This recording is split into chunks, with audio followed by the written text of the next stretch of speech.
ہمیں نہیں معلوم کہ اگلے سال ہماری زندگی میں یہ دن آتے بھی ہیں یا نہیں، ہم اس سے پہلے ہی نہ دنیا سے چلے جائیں. اس لیے بہت ضروری ہے کہ ان 10 دنوں کی پلاننگ کریں کہ ہم نے کیا کیا کرنا ہے. صرف وہ کام کافی نہیں جو ہم ہر روز نیکی کے کام کرتے رہتے ہیں، مثلا جو روٹین میں نوافل پڑھ رہے ہیں یا صدقہ خیرات کر رہے ہیں یا اور نہیں، مزید بھی کرنا ہے. صحابہ ان دنوں میں انتھک محنت کیا کرتے تھے.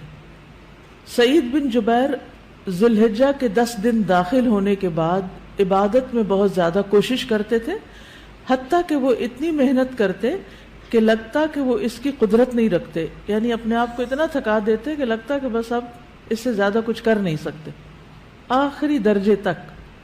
اب نیک اعمال میں سے افضل عمل جو ان دنوں کے لیے پسندیدہ ہے وہ اللہ کا ذکر ہے.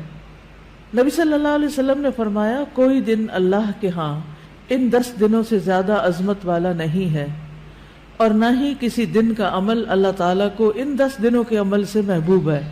یعنی نہ دن ان دنوں سے افضل ہے اور کوئی اور عمل اس سے افضل نہیں.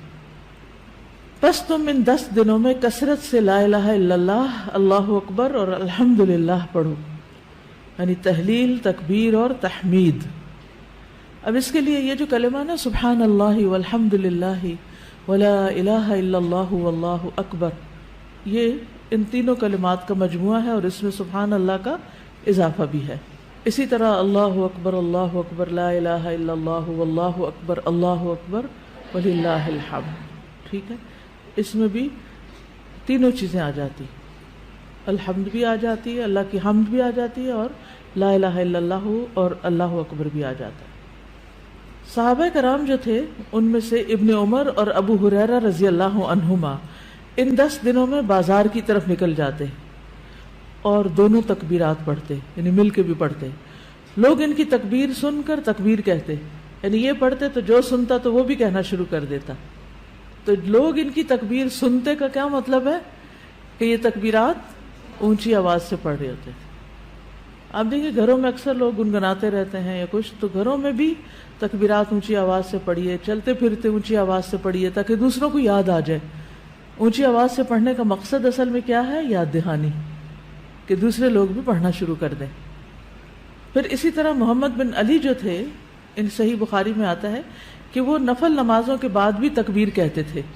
یعنی نفل نماز پڑھ کے، جیسے تہجد کے پڑھے یا چاشت اشراق کے پڑھے یا پھر اس کے علاوہ، تو وہ نفل پڑھ کے بھی تکبیر پڑھتے تھے.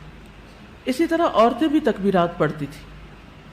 ابن عمر منا کے ان دنوں میں نمازوں کے بعد بستر پر، راستے میں اور دن کے تمام ہی حصوں میں تکبیر کہتے، یعنی وہ ہر موقع پہ کہتے. انہوں نے صرف نفل کے لیے خاص نہیں کیا تھا، یہ صرف بازار کے لیے ہی نہیں بلکہ بستر پہ بھی کہتے اور راستے میں بھی اور خیمے میں بھی اور ہر جگہ. اور ان میں سے کوئی بھی آپ الفاظ پڑھ سکتے ہیں، اللہ اکبر لا الہ الا اللہ واللہ اکبر وللہ الحمد، اور اللہ اکبر وللہ الحمد، اللہ اکبر. اسی طرح اللہ اکبر کبیرہ، اللہ اکبر و اجل، اللہ اکبر وللہ الحمد. پھر اللہ اکبر کبیرہ، تو اللہ اکبر کبیرہ والحمد للہ کثیرہ وسبحان اللہ بکرۃ واصیلا بھی آپ پڑھ سکتے ہیں.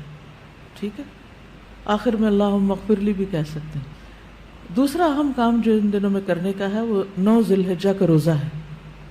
اس روزے کی خاص فضیلت ہے جس سے انسان کے گناہ معاف ہوتے ہیں، اور یہ دن 1 سال گزرے ہوئے اور 1 سال آنے والے گناہوں کا کفارہ بنتا ہے. لیکن اس کے علاوہ بھی آپ باقی دنوں میں روزے رکھ سکتے ہیں. خاص طور پر جن کے رمضان کے روزے رہتے ہوں وہ ان دنوں میں قضا کر لیں. جو شوال میں نہیں کر سکے، ذوالقعدہ میں نہیں کر سکے، اب ذوالحجہ میں کر لیں. اجر کا اجر ہے اور اپنے فرض کی ادائیگی بھی ہو جائے گی. شوال کے روزے تو الگ الگ رکھنے پڑتے ہیں، لیکن یہ آپ ملا کے بھی رکھ سکتے ہیں، کیونکہ ان پہلے 8 دنوں کے روزے کو مخصوص نہیں ہے. یہ ہم نفلی روزے ثواب کی خاطر رکھتے ہیں، لیکن اگر قضا رکھ لیں تو بہت اچھا ہے. اور ان دنوں کا سب سے افضل عمل قربانی ہے. اقوال میں تسبیحات ہیں، افعال میں قربانی. تو مجھے امید ہے کہ آپ سب نے قربانیوں کا بندوبست کر لیا ہوگا. اگر ہر شخص الگ الگ نہیں کر سکتا، تو مل کے بھی اکٹھے ہو کے بھی قربانی کر سکتے، کیونکہ جان کا صدقہ تو کبھی بھی کیا جا سکتا ہے. تو عام دنوں میں کرنے کے بجائے ان دنوں میں انسان کر لے، ان دنوں میں پیسے جمع کرا لے. خاص طور پر غریبوں تک جو پہنچایا جاتا ہے گوشت، اس میں انسان اپنا حصہ ڈال لے. ایک طرف کیا کرنا ہے، تسبیحات کی کثرت، اور دوسری طرف کیا چھوڑنا ہے، غیبت، چگلی، تانا، فضول میں لغو باتیں، ہنسی مذاق. اپنے شر سے دوسروں کو محفوظ رکھنا، اپنی زبان سے دوسروں کو اذیت نہیں دینا، بدگمانی، تجسس، ٹوہ نہیں لگانا، آر نہیں دلانا، نفرت و بغض نہیں کرنا، ظلم نہ کرنا ہے نہ ہونے دینا ہے، کسی کو بے عزت نہیں کرنا، آر دلانا اور تانا دینے والی عادتوں کو چھوڑنا ہے. ٹانٹنگ، وہ جو عادتیں ہوتی ہیں نا، ان کو بھی چھوڑنا ہے. غصہ نافذ کرنے کی طاقت رکھنے کے باوجود اس کو چھوڑ دینا ہے. گالی گلوچ، بد زبانی، ان چیزوں سے بھی بچنا ہے. مسلمان کو ہر طرح کی اذیت دینے سے رکنا ہے.